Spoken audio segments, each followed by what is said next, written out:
اولاً تھوڑا سا میں یہ 12ویں شریف کے بارے میں عرض کر دوں کہ جیسے ہی میلاد مصطفیٰ صلی اللہ علیہ وسلم کا مہینہ آتا ہے اور مسلمان اس مہینے میں خوشی منا کے اللہ تبارک و تعالیٰ کی بارگاہ میں درجات کی بلندی کا سامان کرنے کا ارادہ کرتے ہیں تو شیطان کو بہت تکلیف ہوتی ہے، اور شیطان نہیں چاہتا کہ مسلمان اپنے نبی سے اظہار محبت کے ذریعے اللہ تعالیٰ کا مزید قرب حاصل کرے، تو سینکڑوں قسم کے وسوسے ہمارے ذہن میں ڈالنے کی کوشش کرتا ہے۔ بھئی خوشی کیوں مناتے ہیں، جھنڈے کیوں لگاتے ہیں، لائٹنگ کیوں کرتے ہیں، جلوس کیوں نکالا جاتا ہے، یہ کہاں سے ثابت ہے؟ کیا نبی کریم صلی اللہ علیہ وسلم نے ایسا کیا؟ کیا اس کا حکم دیا تھا؟ کیا خود صحابہ کرام نے ایسا کیا؟ کبھی کہتے ہیں صحابہ کرام ہم سے بڑھ کے عاشق رسول تھے، بتاؤ اگر کرنا ہوتا تو وہ کرتے، ہم کیوں کریں؟ تو اس طرح جب وہ پیدر پہ کویسچنز آتے ہیں، اور بات وہی ہے جو میں نے پہلے آپ کی خدمت میں عرض کی کہ ہمارے پاس ذہن میں دفاعی مواد تو موجود ہی نہیں ہوتا، وہ دلائل موجود نہیں ہوتے جس کی وجہ سے ہم سامنے والے کو قائل کر سکیں۔ تو بچے اولاً آتے ہیں گھر والوں کے پاس، جب وہاں سے کچھ نہیں ملتا تو وہ جاتے ہیں کسی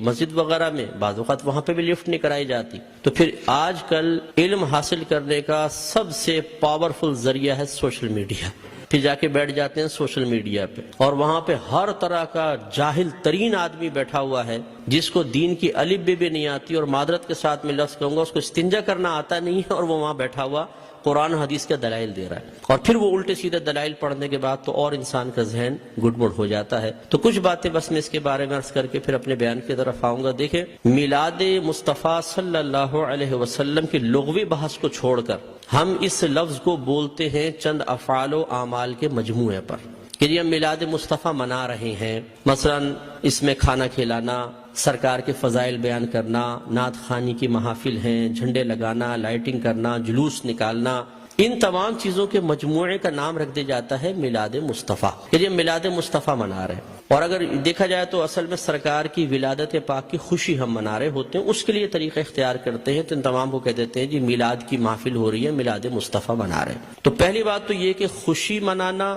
اور خوشی کا اظہار کرنا، یہ دونوں چیزیں قرآن کے حکم سے ثابت ہیں۔ اللہ تعالیٰ فرماتا ہے قل بفضل اللہ وبرحمتہ فبذلک فلیفرحوا، اے حبیب کریم صلی اللہ علیہ وسلم آپ ان لوگوں سے فرما دیجئے کہ اللہ کے فضل اور اس کی رحمت پر چاہیے کہ خوشی کا اظہار کریں۔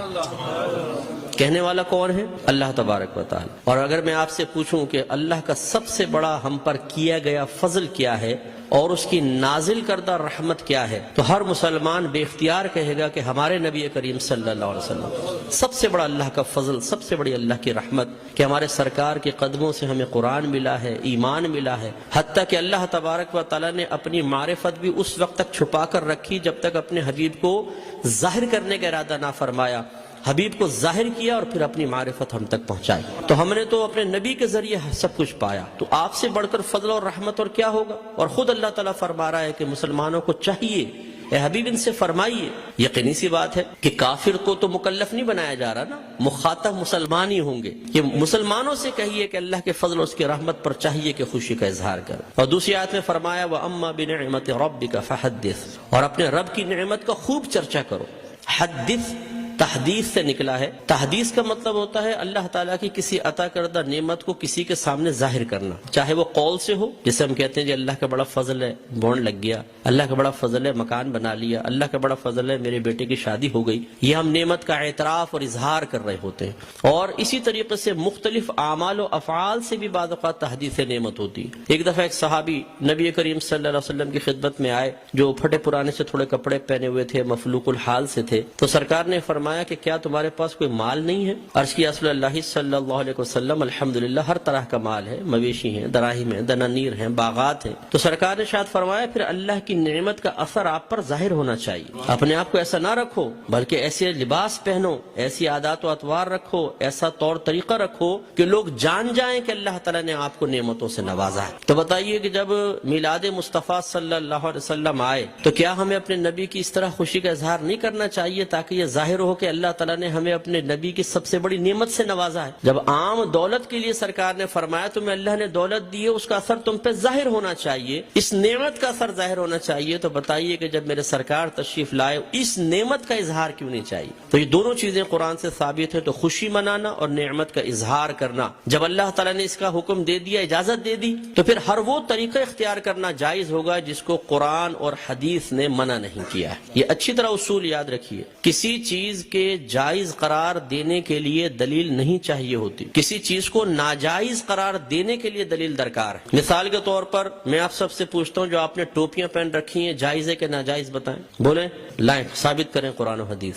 حضرت ثابت کریں کہ ایسی ہری پٹی نیچے اور اوپر سفید ہو، قرآن حدیث سے ثابت کریں۔ کر سکتے ہیں آپ؟ تو آپ کہیں گے بھی قرآن و حدیث سے اگر میں ثابت نہیں کر سکتا تم یہ بتاؤ کہ یہ جائز ہے ناجائز؟ اگر کہتے ہو ناجائز تم ثابت کر دو، میں نہیں پہنوں گا۔ اس طرح آپ نے چشمے پہنے ہوئے ہیں، آپ اس وقت رات کے تقریباً 9:30 بجے یہاں بیٹھ کر بیان سن رہے ہیں، لائٹنگ ہوئی ہے، یہ پکی چھت کے نیچے آپ بیٹھے ہوئے ہیں، میں مائک پہ بیان کر رہا ہوں، آپ اس کو سن رہے ہیں اسپیکر کے ذریعے، تو کیا یہ سب قرآن و حدیث سے ثابت ہے؟ یقینی سی بات ہے کہ نہیں۔ لیکن کیا یہ منع ہے؟ جب منع نہیں ہے تو پھر جائز ہے۔ یہ پہلا اصول یاد رکھیے گا۔ تو اگر کوئی آپ سے کہتا ہے کہ میلاد مصطفیٰ جائز ہے، آپ کہیں بالکل جائز ہے، وہ کہے قرآن و حدیث سے ثابت کرو، آپ کہیں کہ چلو میں بعد میں بولتا ہوں، پہلے تم یہ بتاؤ کہ ناجائز ہے، یس تو تم ثابت کرو۔ کوئی ایک آیت لا کر ایسی بتائیں، کوئی حدیث جس میں اللہ یا رسول نے فرمایا ہو کہ میلاد مصطفیٰ نہ مناؤ، اور جب اللہ تعالیٰ اس کے رسول منع نہ کر رہے ہوں تو پھر آپ اور میں کون ہوتے ہیں منع کرنے والے؟ بعض کہتے ہیں کہ جی سرکار نے ایسا نہیں کیا، صحابہ کرام نے نہیں کیا، نہ اس کا حکم دیا۔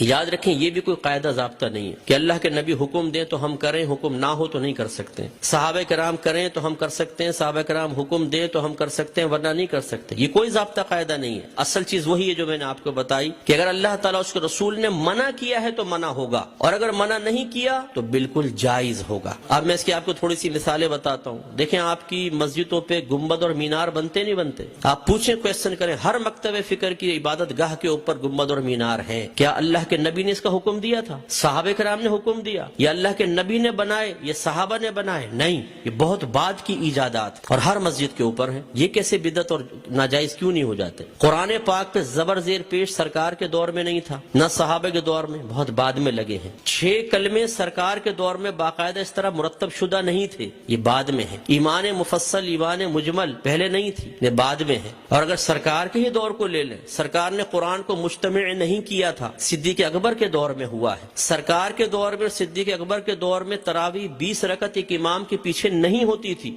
عمر فاروق رضی اللہ تعالیٰ عنہ نے کی ہے۔ اور ان پہلے 3 ادوار میں جمعے کی صرف ایک اذان ہوتی تھی جو اذان ثانی کہلاتی ہے۔ پہلی اذان حضرت عثمان غنی رضی اللہ تعالیٰ عنہ نے ایجاد فرمائی ہے۔ یہ ایک بازار تھا، وہاں پر ایک مقام زورہ تھا، جب مدینے میں وسعت پیدا ہوئی، اذان ہوتی تھی، دور تک آواز نہ پہنچ پاتی تھی، لوگوں تک اعلان نہ پہنچ پاتا تو آنے میں دیر ہو جاتی تھی، تو پھر آپ نے فرمایا کہ ہم ایک اذان اور شروع کریں گے جو اصل اذان سے، جو دوسری اذان ہے اس سے آدھے پونے گھنٹے پہلے بازار کے پاس ہوگی، تاکہ لوگ ہوشیار ہو جائیں اور جمعے کی تیاری کر سکیں۔ ہر مکتبہ فکر جو جمعہ پڑھتا ہے وہ پہلی اور دوسری دونوں اذانیں دیتا ہے۔ وہاں یہ کویسچن کیوں نہیں پیدا ہوتا کہ جب اللہ کے نبی نے نہیں کیا تو پھر حضرت عثمان غنی نے کیسے کر لیا؟ اس کا مطلب ہے جب ضرورت پیش آتی ہے تو یہ اللہ کے نبی کی تعلیم ہے، خود صحابہ کرام نے ہمیں تعلیم دی ہے کہ آپ کسی بھی ایسی چیز کو شروع کر سکتے ہیں کہ جس کو اللہ تعالیٰ اس کے رسول نے منع نہیں کیا ہے۔ اسی طرح مدارس کا قیام آپ دیکھ لیں، ان میں سلیبس ہم نے رکھا ہوا ہے۔ اور اسی طرح میں آخری بات بس یہ مثال دیتا ہوں، ہر مسجد میں جماعت کے کچھ اوقات مقرر ہوتے ہیں، فجر اتنے بجے، ظہر اتنے بجے، عصر، مغرب، عشاء۔ کیا نبی کریم صلی اللہ علیہ وسلم نے حکم دیا تھا کہ اس وقت جماعت کرو؟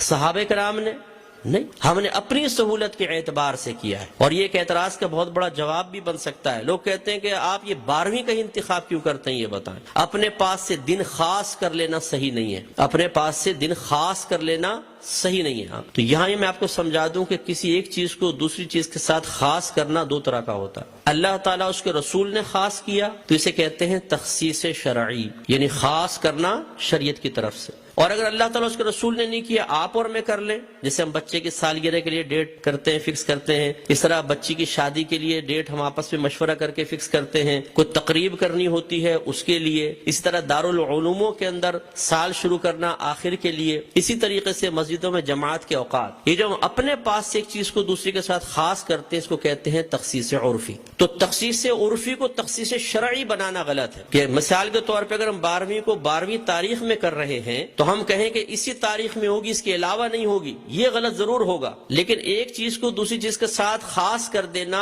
اگر لازم اور ضروری سمجھ کر نہ ہو اور پھر بھی ناجائز ہو تو جتنی میں نے آپ کو مثالیں دی ہیں، بتائیے پھر بیٹی کی شادی فکس کرنا بھی ناجائز ہونا چاہیے؟ یہ کوئی دنیاوی معاملہ نہیں۔ نہیں ہے، نکاح تو سنت ہے. سرکار نے فرمایا نکاح من سنتی فمن راغب عن سنتی فلیس منی، نکاح میری سنت سے ہے، جو میری سنت سے بے رغبت ہوا وہ مجھ سے نہیں. تو اب جب بچی کی شادی کی باری آئے اور دولہا والے پوچھے جی کون سی تاریخ رکھنی ہے، تو کہ خبردار تاریخ فکس کرنا منع ہے. تو شادی ہوگی کب؟ بس ہو جائے گی بغیر فکس کیے، کر کے بتائیں پھر ذرا. تو یہ مطلب ایک بے وقوفی کی سی بات ہے. تو اس لیے جماعت کے اوقات مخصوص کر دینا اور اس سے 1 منٹ بھی آگے پیچھے نہ ہونا. امام صاحب اگر 4 منٹ بھی لیٹ ہو جاتے ہیں تو لوگ یوں ٹائم دیکھتے ہیں امام کہاں گیا، اور پھر جو شور مچتا ہے پوری مسجد کے اندر، کچھ امتحان ہے. خود جماعت میں لیٹ پہنچے کوئی بات نہیں، امام صاحب 1 منٹ بھی لیٹ نہیں ہونے چاہیے، بالکل وقت کے اوپر جمعہ شروع ہونا چاہیے، وقت پہ جماعت. تو جو ہم نے اپنے پاس سے خاص کیا اس میں کتنی سختی کر رہے ہیں، ہر مکتبہ فکر کرتا ہے. تو خلاصہ کلام یہ ہے کہ اللہ کے نبی کی جب یہ میلاد کا موسم آتا ہے، اس قسم کے بہت سارے وساوس ہماری طرف متوجہ ہوتے ہیں. اصول بس یہی ہے کہ اللہ کے رسول نے اگر حکم نہیں بھی دیا، کر کے نہیں بھی دکھایا، لیکن منع بھی نہیں کیا، تو ہمارے لیے بالکل اس کے کرنے کی شرعی طور پر اجازت ہے.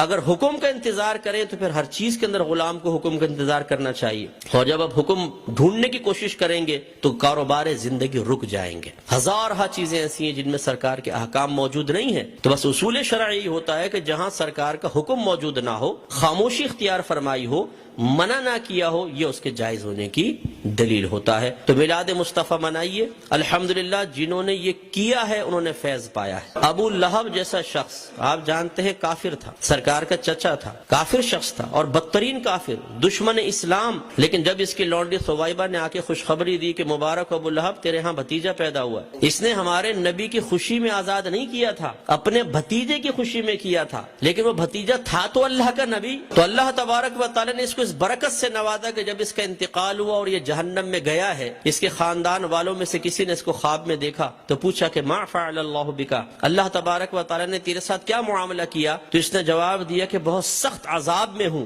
لیکن جب میں اس انگلی کو اپنے منہ میں لیتا ہوں کہ جس سے میں نے اپنی لونڈی کو آزاد کیا تھا تو اللہ تبارک و تعالی اس سے پانی جاری فرما دیتا ہے. تو شیخ عبدالحق محدث دہلوی رحمۃ اللہ علیہ فرماتے ہیں لوگوں غور کرو، ایک دشمن تو ہمارے نبی کی خوشی منا کر جہنم میں راحت پائے، تو پھر ہم اگر اپنے حبیب کا میلاد منائیں، ان کی خوشی منائیں تو کتنی راحت پائیں گے. اور جب میرے سرکار صلی اللہ علیہ وسلم پیدا ہوئے تو خوشی تو اللہ نے بھی اس کا اظہار فرمایا، خوشی کا اظہار فرمایا، انعامات دیے، مبارکبادیں ہوئی. آپ تاریخ اٹھا کے پڑھیں، جب میرے آقا صلی اللہ علیہ وسلم کی ولادت ہوئی ہر پرندے اور ہر جانور نے ایک دوسرے کو مبارکباد دی ہے کہ ہمارے نبی پیدا ہو گئے. فرشتے ایک دوسرے کو مبارکباد دے رہے تھے، حدیثوں کے اندر موجود ہے، فرشتے مبارکباد دے رہے تھے. اور اس زمانے میں جتنی حاملہ عورتیں تھیں اللہ تبارک و تعالی نے سب کو بیٹوں سے نوازا. اور وہ قحط سالی کا دور تھا، لیکن جب میرے آقا صلی اللہ علیہ وسلم پیدا ہوئے تو عرب کہتے ہیں کہ اتنی فصلیں ہوئیں، اتنا چارہ ہوا، اور ہمارے اونٹ چارہ کھا کھا کے اتنے موٹے ہو گئے کہ ہمیں خوف ہوا کہ شاید یہ چربی کی شدت سے پٹ پڑیں گے، اتنا اللہ نے نعمتوں سے نوازا ہے. تو خلاصہ کلام یہ ہے کہ میرے آقا صلی اللہ علیہ وسلم کی میلاد مصطفیٰ منانا یہ بہت بڑی سعادت کی بات ہے. وسوسوں سے قطع نظر خوشی کے ساتھ میلاد مصطفیٰ منائیں، انشاءاللہ برکت حاصل ہو.